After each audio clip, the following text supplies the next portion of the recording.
Pernah nggak sih kamu merasa lebih baik diem aja daripada ngomong sesuatu yang kamu anggap, nggak menarik? Nah, hari ini kita akan bedah sebuah cerita sederhana yang pesannya, dalam banget, tentang kekuatan dari apa yang kita sebut kejujuran yang tenang. Jadi kita mulai dari pertanyaan ini. Mana yang lebih baik? Banyak bicara atau cukup jujur aja? Pertanyaan inilah yang jadi inti dari perjalanan kita dalam cerita berikut ini. Oke, perjalanan kita dimulai dari sini, dari sebuah perjalanan yang tenang dan damai. Coba deh bayangin, pagi yang cerah, jalan setapak yang panjang di padang rumput, dan angin sepoi-sepoi. Suasananya tuh adem banget ya kan? Panggung yang sempurna buat sebuah percakapan yang gak terduga. Di perjalanan ini ada 3 sahabat, seekor kuda yang bijaksana, seorang anak yang selalu ingin tahu, dan seekor rubah yang ngikutin mereka dari belakang. Mereka jalan bareng dalam keheningan yang nyaman, paling nggak kelihatannya begitu. Nah, setelah jalan beberapa lama, keheningan ini bikin si anak jadi kepikiran. Dia noleh ke belakang terus berbisik ke si kuda. Rubah itu kok hampir nggak pernah ngomong ya? Sebuah observasi simpel, tapi inilah yang memulai semuanya. Nah, ini dia nih, jawaban bijak pertama dari si kuda. Dia jawab dengan tenang. Ya, dia memang pendiam, dan rasanya menyenangkan sekali dia ada di sini bersama kita. Lihat kan, si kuda nggak ngelihat diamnya si rubah sebagai sebuah kekurangan, tapi justru sebagai kehadiran yang berharga. Momen singkat tadi ternyata jadi pemicu titik balik yang paling emosional dalam cerita ini, pengakuan dari si rubah. Jadi kenapa sih si rubah ini diam terus? Apa ya yang sebenarnya ada di pikirannya?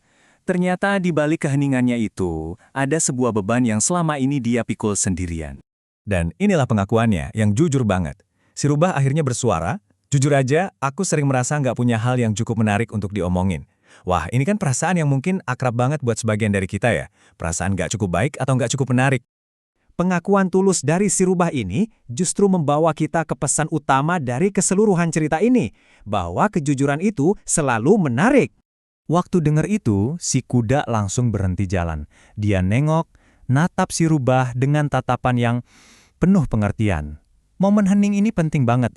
Ini adalah jeda sebelum sebuah kebenaran besar terungkap. Lalu, si kuda bilang pelan-pelan, "Kejujuran itu selalu menarik." 4 kata doang, tapi maknanya dalam banget. Sebuah pesan yang bisa mengubah cara kita memandang diri sendiri. Jadi, apa itu kejujuran yang tenang? Gampangnya gini, ini adalah saat kita mengungkapkan perasaan kita secara sederhana dan apa adanya. Nilainya itu jauh lebih besar daripada usaha kita untuk terdengar pintar atau menarik. Ini semua tentang keaslian, bukan soal pertunjukan. Si anak yang dari tadi dengerin langsung ngerti. Dia senyum terus nyeletuk, "Bener juga ya. Kadang-kadang ada orang yang ngomongnya banyak banget, tapi sebenarnya nggak pernah bilang apa yang mereka rasain." Ini nunjukin bedanya antara sekedar ngomong sama komunikasi yang tulus. Dan pelajaran ini pada akhirnya ngasih kita hadiah yang paling indah. Kebebasan untuk jadi diri sendiri. Kata-kata si kuda itu dampaknya langsung terasa buat si rubah. Kepalanya jadi sedikit lebih tegak, dan langkah kakinya untuk pertama kalinya pagi itu rasanya jadi enteng banget. Beban untuk harus jadi menarik itu seolah-olah terangkat, diganti sama rasa lega karena diterima apa adanya.